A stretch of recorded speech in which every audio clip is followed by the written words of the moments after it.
Здравейте! Днес ще ви покажа как се прави сладко от праскови.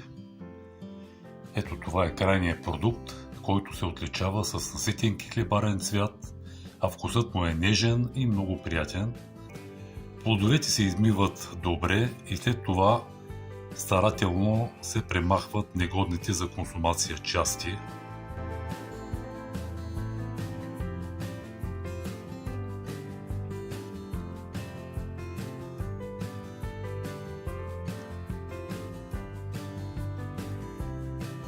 Шест кг праскови след почистването и премахването на костилките остават 4 кг. След измерването се добавя захарта.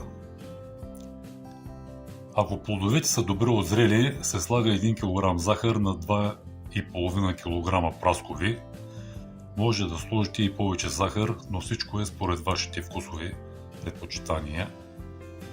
В случая използваме 1,5 кг захар за 4 кг праскови, като захарта е разпределена на два етапа за по-хомогенно сливане с плодовете.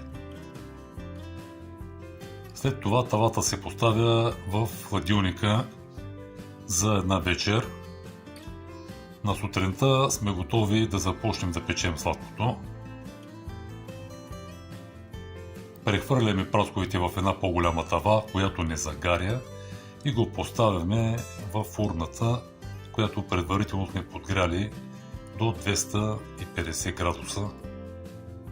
Когато плодовете заврат, започваме периодично да разбъркваме, но не много често, и намаляваме до 210-220 градуса по Целзий температурата. Първия час се налага да се премахне пяната, която се образува при печенето с лъжица, като постепенно плодовете се свиват и започват да се оформят като по-плътна и хомогенна структура. След около 2 часа сме готови да сложим лимонтозото.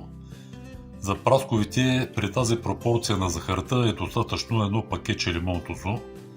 По принцип, пропорцията е едно пакетче лимонтозо на 1 кг захар.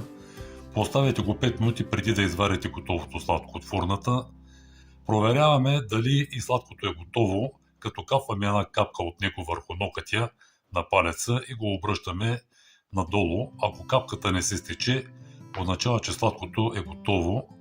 Започваме да пълним в буркани, докато то още е горещо, и ги обръщаме с капачката нагоре, за да се вакуумират. Действате бързо, за да може да се запази топлината и по този начин да я използваме за вакуумирането на бурканите.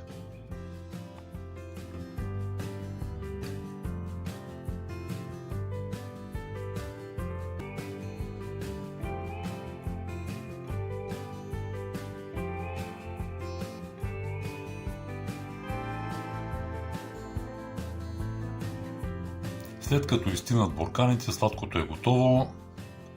Съчетанието между прекрасния хлебарен цвят, наситения приятен вкус и неповторимият аромат правят това сладко много ценно и предпочитано за нашето семейство. Аз ви пожелавам всичко добро и ще се видим скоро.